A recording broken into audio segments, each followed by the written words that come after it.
Voici le chemin. Maintenant, regardons nos candidats pour ceux que nous connaissons. Humainement, personne ne peut avoir 10 sur 10. Hein. On t'appelle Lunga un jour, il a demandé qui a 20 sur 20 dans sa vie. Il a demandé aux gens qui le tapaient qui a 20 sur 20 dans sa vie. Ah ouais. Donc personne n'a 20 sur 20. Si je me mets là, moi, j'aurai 7 sur 10 critères. Maintenant, mettons les autres candidats là. La plupart là n'ont pas 5 sur 10 des critères là. Tout ce que nous connaissons.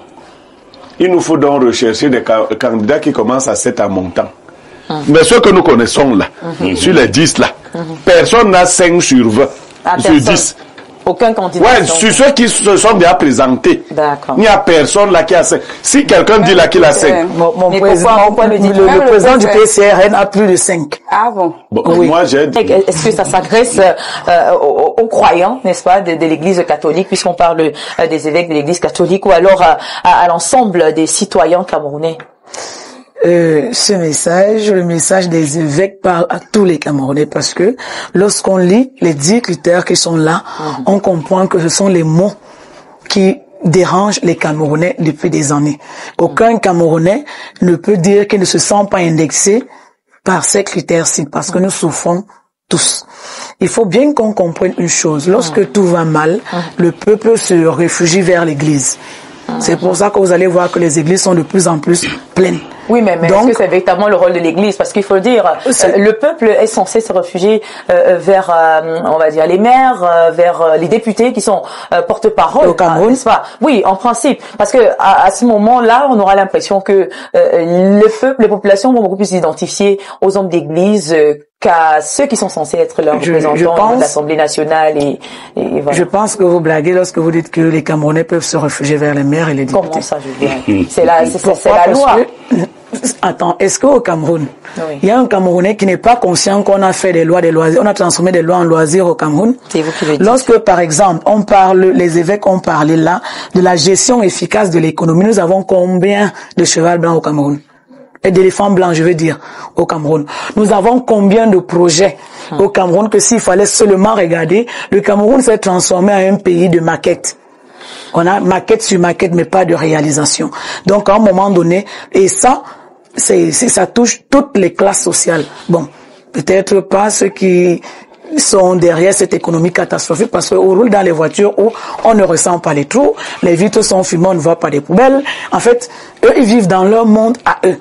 Ils ont des générateurs chez eux, donc ils n'ont pas de problème de coupure d'électricité. Quand on coupe, ça relance directement. Ils parlent par exemple de la consolidation de l'unité nationale. Mais c'est depuis quelques années qu'on a vu au Cameroun qu'on interdit aux gens de défiler le 20 mai. D'accord. Mais est-ce que dans un pays où il y a l'unité nationale, où on doit fêter l'unité, mais un régime vous dit quand même qu'on interdit aux Camerounais de défiler, ça veut dire qu'on vous dit qu'il n'y a pas d'unité? C'est simple. Alors lorsque nous sommes dans un état où le régime vous dit directement qu'il n'y a pas d'unité nationale, l'unité c'est pour le RDPC. Ça veut dire que le Cameroun appartient au RDPC. Les autres vous êtes en balade au Cameroun. Dans un pays où la justice dit une chose, un ministre dit le contraire.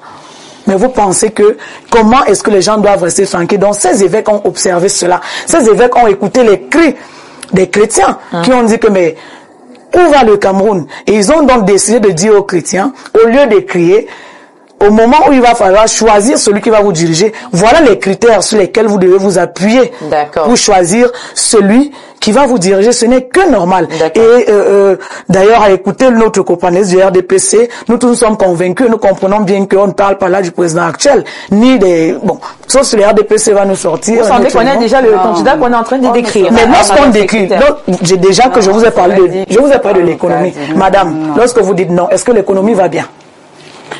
Est-ce que c'est... Et qui est président?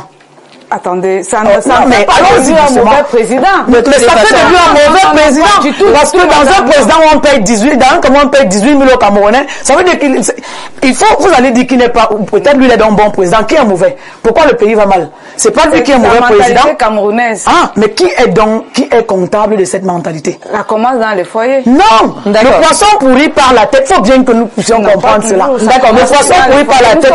Je vous rappelle que moi je suis Bassa, donc je prends le train. Un wagon peut dérailler, le train continue. Mais lorsque la locomotive va dérailler, ce train ne peut plus continuer. Merci Il pour faut donc votre accepter que la locomotive a déraillé depuis au Cameroun. Merci pour votre avis.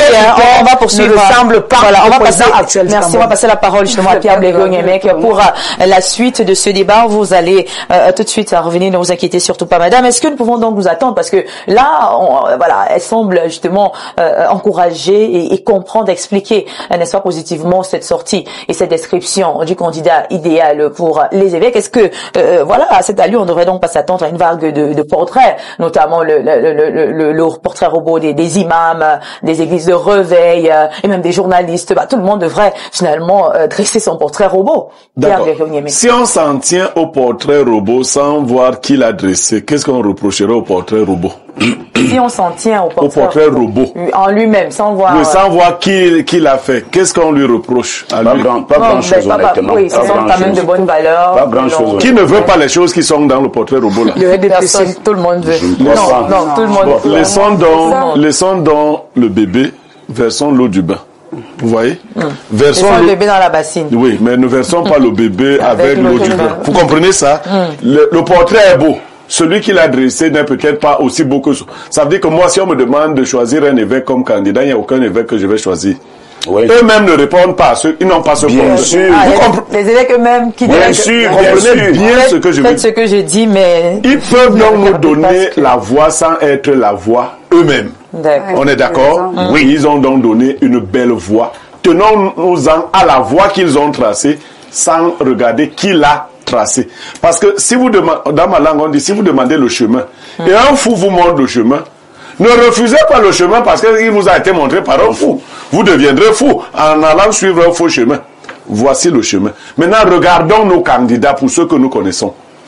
Humainement, personne ne peut avoir 10 sur 10. Hein. On t'appelle Lunga un jour, il a demandé qui a 20 sur 20 dans sa vie. Il a demandé aux gens qui le tapaient qui a 20 sur 20 dans sa vie. Ah ouais. Donc personne n'a 20 sur 20. Si je me mets là, moi, j'aurais 7 sur 10 critères. Maintenant, mettons les autres candidats là. La plupart là n'ont pas 5 sur 10, les critères là. Tout ce que nous connaissons.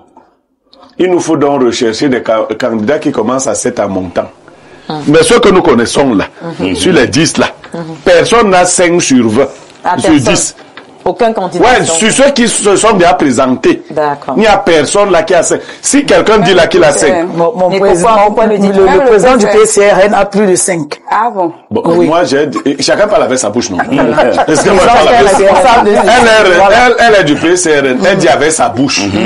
Je n'enlève pas ce qu'elle dit dans sa bouche. Moi, je dis avec ma bouche, si. Que des candidats que je connais, personne n'a 5 sur 10 des critères. Mais c'est de très beaux critères. Si on veut, on peut les évaluer, hein, c'est-à-dire critère par critère, mais ce ne serait toute une émission. Ce que je veux dire, c'est que nos candidats, ceux qui ont peut-être 4 sur 10, qu'ils s'améliorent pour montrer aux Camerounais qu'ils vont vraiment relever le Cameroun. Parce que je vais vous dire, ces hommes n'ont pas choisi ces critères par eux-mêmes. Ils ont vérifié les Saintes Écritures. Peut-être qu'ils ont un candidat en tête, parce que j'aurais aimé leur... Non, ils n'ont pas un candidat. Quel est donc le non, ils n'ont pas un candidat en tête. L'idée, c'est de pousser les candidats à ceux qui sont cachés. Parce qu'il y a des candidats qui ressemblent à ça. Ils peuvent sortir de l'ornière. Mais ils ont peur. Beaucoup de Camerounais. Les Camerounais intègres ont peur du régime actuel. Vous comprenez? On dit que comme le type là est candidat là, si vraiment on va te couper la tête, on va t'empêcher d'aller loin, c'est ça. Donc ils ont peur, mais ça c'est le bon portrait. N'allez pas comparer les évêques aux mototaximans, quand même, soyez sérieux. Si on demande aux mototaximans de faire, ils disent que Paul Biya est le premier mototaximan. Est-ce qu'on a besoin d'un mototaximan pour le... Non, vraiment. Ils ont même vu là Paul Biya conduisait la moto. Donc, ça c'est des blagueurs. Prenons ces gens au sérieux, prenons leur portrait robot au sérieux, que nos candidats s'améliorent. Il y en a qui aiment trop l'argent. Parmi ces candidats, il y a des gens qui ont refusé d'aller aux élections par manque d'intégrité. Oui, c'est pourtant l'un des premiers critères. C'est l'intégrité. La gestion des crises, il y en a ceux qui n'ont pas pu gérer. Et il y a celui qui est là qui n'a pas réussi à gérer la crise. C'est lui qui doit gérer. Il n'y a pas quelqu'un d'autre. Non, même dans cette partie, il y a des crises. Non, la crise, la plus grande crise que nous avons, bon, c'est notre crise personnelle. Donc, si tu peux avoir la crise d'un parti politique que lui, il a créé, parce que c'est lui qui a créé la crise du PCRN. Donc, il doit... Oui, bien évidemment. Mais l'observation commence au niveau du parti, quand même. Oui, mais c'est le RDPC qui a créé la crise du PCRN. Si on est honnête, on dit ça comme ça. Il n'y a pas à chercher. Non, il y a à chercher quoi. C'est un individu. Oui, mais il est du RDPC. Qui l'a arrêté? Son président ne l'a pas arrêté. C'est lui qui allait provoquer la crise à l'intérieur d'un parti. Et c'est pas la première crise que le RDPC provoque dans les partis des gens. Comme vous avez le pouvoir, l'argent... Un intrus ne vient pas chez vous et crée un problème. Non, c'est pas un intrus, c'est celui qui commande des partis politiques, qui décide de saboter les partis politiques. D'accord, merci beaucoup Pierre Blérionier. Mais Monsieur Bernard, pourquoi seulement en 2025 y aurait-il une cassure entre l'Église catholique et la politique? L'Église a une responsabilité morale, parce que, comme dit Blériot là, eux-mêmes ne sont pas des exemples, je l'ai dit tantôt. Et ici, ils jouent aussi leur carte, hein, parce que les gens leur font confiance, et les gens savent pertinemment que ils sont de connivence avec le système. Mais pourquoi seulement en 2025? 2025 est difficile parce que c'est un virage pour le Cameroun et le président Biya tient à ce qu'il reprenne les choses avant de passer la main. Donc c'est un virage dangereux qu'on ne saurait laisser entre les mains d'apprentis sorciers. Il faut qu'un homme mature, plein d'expérience, prenne les choses en main en octobre prochain pour donc passer le témoin le moment venu à la nouvelle génération. Tous ces jeunes-là qui affûtent leurs armes là, qu'ils se calment, le moment viendra où le président va leur passer le témoin. Maintenant, l'église, notre église là, elle a... on a l'impression quand même qu'il y a des... Non, il y a 3 visages ou 2 au sein de cette église. Dans l'église catholique? Oui, chez les évêques, chez les 23. Il y a quand même des gens qui sont... chez les 23 qui ont fait la sortie. Oui, il y a des gens qui sont sérieux là et qui sont rigoureux en termes de principes. Ils ne sont pas nombreux. Mais j'étais d'abord dit de dire ça, non, Bernard. Il y en a. Corrige donc. Ils ne sont pas nombreux. Voilà. Ils ne sont pas nombreux. Même s'ils sont 2. Le reste, l'immense majorité, c'est ceux qui traitent vraiment au quotidien avec le système. Et je vous assure que quand un évêque veut changer quelque chose dans sa voiture, il saisit l'élite, la grande élite de sa circonscription, n'est-ce pas? Quand un évêque veut construire une cathédrale, une chapelle, il saisit les principales élites de sa circonscription. Quand un évêque veut changer de voiture, il saisit la principale élite. Mais la Bible dit, faites part de tous vos biens à celui qui vous enseigne la parole de Dieu. Ces gens-là sont liés au régime en place et dans leur mission d'accompagner le peuple à mieux voir pour choisir en 2025, parce que c'est une mission, elle peut même être une mission de Dieu. Dieu les a éclairés, de dire aux populations, à leurs oreilles, que nous vous montrons le chemin. Voilà les critères de notre président à venir, 3e président. Alors, il peut arriver que les évêques en question, les évêques en question soient capables de dire la vérité, peut-être au président de la République, par exemple. Vous voyez, je prends un exemple comme ça. Nous sommes à la télé. Ces évêques, il y a Cléda Douala, il y a Jean Barga Yaoundé et les autres, ils peuvent décider que allons rencontrer le président Biya. Ils vont vers le président Biya et lui disent vraiment, vous-même vous êtes un ancien séminariste, vous avez déjà beaucoup travaillé dans ce pays, on compte sur vous, vous êtes capable, organisez-nous bien les choses en 2025 pour que le pays se porte bien. Parce qu'il y a des Camerounais comme moi, nous voulons un peu de paix. Il y a des difficultés, mais nous voulons vivre un peu dans la paix et la sérénité. Juste un peu. Oui, un peu. Donc, ces évêques-là sont capables de poser des actions pareilles. Pas de nous envoyer des petits communiqués de temps en temps où on ne sait même pas. Pour que Paul Biya leur fasse ce qu'il sait faire, non? Mais puisqu'il le fait déjà même dans le... Là au moins il s'adresse au peuple. Donc je conclus pour dire à Viviane que effectivement je suis pour que les évêques s'intéressent à ce que nous faisons parce que ils vont influencer, ça va impacter le choix des Camerounais en octobre prochain. C'est une bonne chose, mais quand même quand on enlève justement ces beaux caractères, on a quand même peur de voir que l'Église se mêle autant de la politique. J'ai envie de poser la question, faut-il encore faire confiance à l'Église? Avec avec la dame, voilà, du PCRN, Madame Hortense, qui tout à l'heure semblait, voilà, très content de ces critères. Est-ce que, j'ai envie de poser la question de savoir, est-ce que le PCRN, n'est-ce pas, à travers son candidat, bien sûr, Monsieur Cabral, le Libye, s'identifie, hein, donc, par rapport à ces critères-là? Ah oui. Oui. Oui, je dis oui sans discuter. Pourquoi? Parce que jusqu'ici, nous avons vu à chaque fois, lorsque nous nous sommes retrouvés dans des situations difficiles, il n'a jamais beaucoup trop tiré sur la corde pour nuire à l'un ou à l'autre. Il s'est toujours rangé du côté du peuple. Il s'est toujours battu pour que la voix du plus bas, du plus petit, soit écoutée. D'ailleurs, je vais vous dire qu'au PCRN, par exemple, au moment où j'entre au PCRN, personne ne pouvait imaginer que je peux parler au nom du PCRN. En fait, juste après quelques mois, il prend ce temps lui-même de faire asseoir ses militants, de nous éduquer. Il est même celui qui, je vous invite d'ailleurs à lire ces 2 documents, le fédéralisme communautaire et ce que j'ai vu. Vous allez voir qu'il a un projet de société vraiment dans lequel tous les Camerounais peuvent s'identifier. Il a un projet de société où nous avons, on peut parler de la démocratie participative. On peut même parler de la décentralisation aboutie. Ça veut dire, pour lui, il pense le Cameroun de telle sorte que chaque Camerounais puisse ressentir qu'il détient un certain pouvoir sur son propre pays, parce que actuellement nous sommes dans un pays où nos libertés sont privées. Nous sommes dans un pays où on a transformé les Camerounais en condiments qu'on peut écraser à tout moment. Alors que tu parles à la télé. Vraiment. Mais j'espère que vous savez tout ce que je peux pas dire ce que je veux à la télé, parce que sinon on peut sanctionner Info TV. Ça veut donc dire qu'il y a des libertés qui sont privées. D'accord, c'est bien si vous le savez. Il y a beaucoup de choses. D'accord, merci s'il beaucoup. S'il vous plaît, je voulais ajouter un mot. Je voulais ajouter un mot parce que il faut bien qu'on précise. Il y a une chose, parce que tout à l'heure le copaniste parlait des enseignants de l'université qui ont apporté leur soutien. Il faut noter que le RDPC a fait comme ils ont l'habitude de faire, parce qu'il y a des morts qui ont signé dans ce communiqué. Il y a plusieurs enseignants qui ont fait des sorties disant qu'ils ne se connaissent pas. Est-ce que vous avez les noms de ces morts qui ont signé? Justement, quand je venais, je me suis pas préparé à dire ça, sinon j'amenais toutes les preuves parce qu'elles existent. Mais comme il a abordé le sujet et que ça concerne le RDPC, nous sommes tous conscients que dans ce document, il y a des enseignants qui ne vivent plus. Il y a même ceux qui ont fait des sorties pour dire qu'ils ne se connaissent pas là-dedans. Donc le RDPC a fait comme à l'accoutumée. Comment on peut donc faire confiance à un parti pareil pour diriger le Cameroun au moment où les choses vont vraiment mal? Donc il est temps vraiment que les Camerounais soient conscients et qu'on passe calmement la main au leader, même celui-là qui a su comprendre les Camerounais, qui est l'honneur président Cabral Libye. D'accord, merci beaucoup. Très cher Blého Nyemek, les évêques qui attendent quand même l'année électorale pour dresser un portrait robot, et ils auraient pu le faire peut-être avant. Bon, là on aurait quand même... Non, moi je ne veux pas m'attaquer au portrait robot, au timing. Dieu a sorti le décalogue qui donne les 10 commandements. Oui.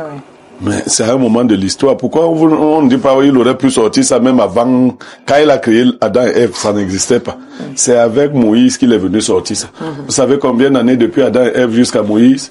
C'est beaucoup trop d'années. Laissons le mot évêque. Tenons-nous-en au portrait robot. Est-ce que le portrait là est bon? Je dis oui. Madame du PCRN a parlé un peu des professeurs d'université.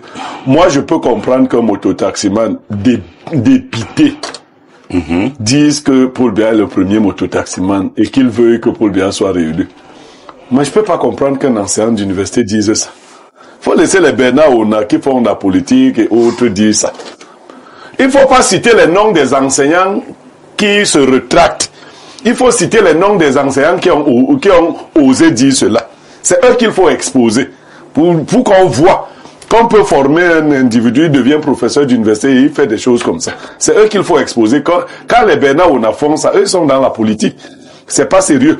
Je dis qu'il va falloir que nous ayons le courage de nous regarder afin de trouver un Camerounais qui va nous relever. D'accord. Nous sommes trop bas. D'accord. Alors, la suite, c'est quoi après le portrait des évêques? Non, mais attendez. Les évêques ont commencé. Vous avez semblé dire qu'ils étaient divisés. Mais est-ce qu'il y a un autre portrait robot qui est sorti? Pas pour le moment. Ah non, attendons. Il y a beaucoup de temps avant. Non, aucun portrait robot ne viendrait contre... Vous savez ce qu'ils ont fait, parce qu'il faut qu'on comprenne. Même les journalistes qui veulent contredire les évêques. il faut éviter ce que nous appelons en philosophie les argumentum ad hominem. C'est-à-dire, Viviane dit une chose qui est belle. Au lieu de parler de la chose que Viviane a dite, tu commences à parler des cheveux de Viviane. Tu vois bien que... Est-ce que ce que Viviane dit est bien? Moi, je trouve par exemple que Viviane parle bien à la télé. Maintenant, est-ce que Viviane est gentille quand elle va au restaurant? Est-ce qu'elle accepte qu'on la raccompagne quand elle sort de l'anniversaire de Niamey? Elle refuse. Bon, ça...